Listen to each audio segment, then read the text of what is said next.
Саламатсыздар балалар, жаратылыстану пәні 32-ші сабақ. Бұл сабағымыздың тақырыбы түрлі денелердің температурасын қалай өлшейді. Бұл сабақта түрлі денелердің температурасын қалай өлшеуді білетін боласыңдар. Жаңа сабақты бастамас бұрын қайталауға арналған сұрақтарға жауап берейік. Бірінші сұрақ: жердегі негізгі жылу көзін ата. Жердегі негізгі жылу көзі ол күн. Күн жерге жарық пен жылу береді.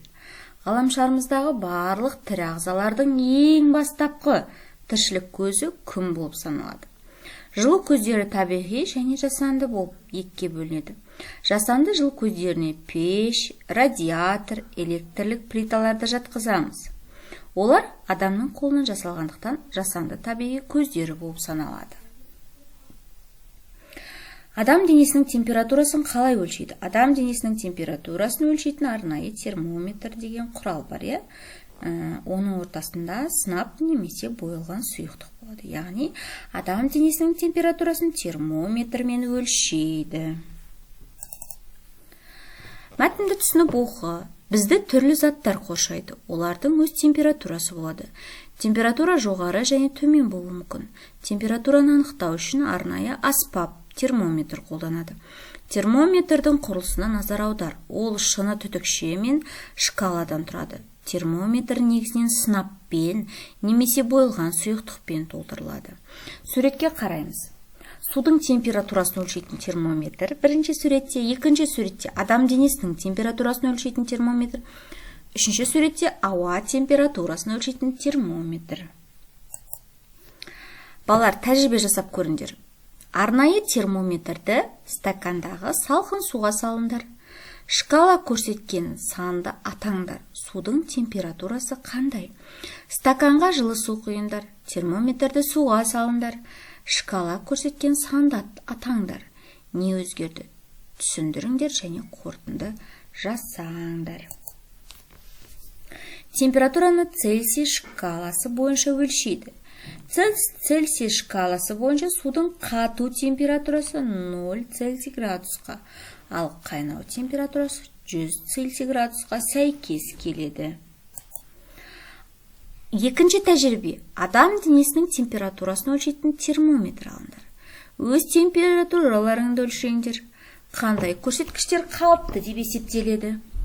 Неге 37 Цельсий градус қызыл түспен белгіленген?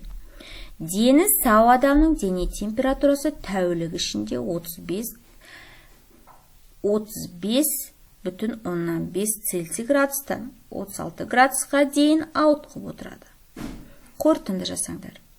Үшінші тәжірибе: ауа температурасын өлшейтін термометр сыныптың көшенің температурасын өлшеңдер және қорытынды жасаңдар.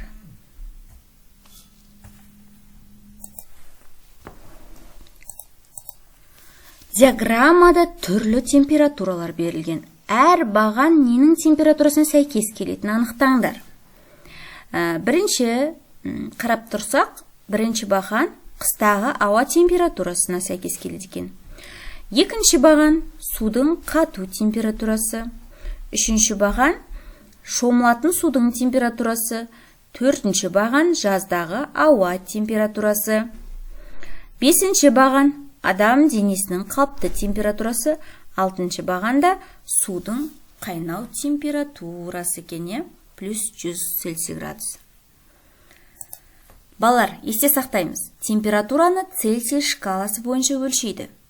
Галилео Галилей термометрді жасаған алғашқы өнертапқыш. Оның 1597 жылы жасаған су термометрі қазіргі термометрге өте ұқсас. Галилео Галилей термометрі. Мінеке қараңдар. Мына кісі Галилео Галилей. Ал мынау Галилей термометрі. Температураны Цельсий шкаласы бойынша өлшейді.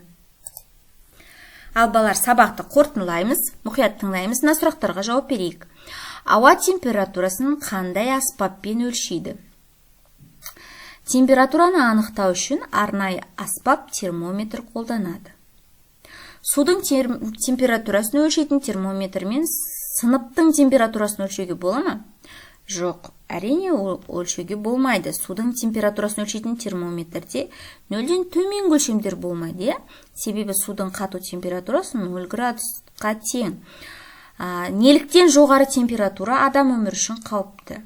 Себебі жоғары температураның әсерінен адамның тыныс алуы мен жүрек қағысы жиілейді.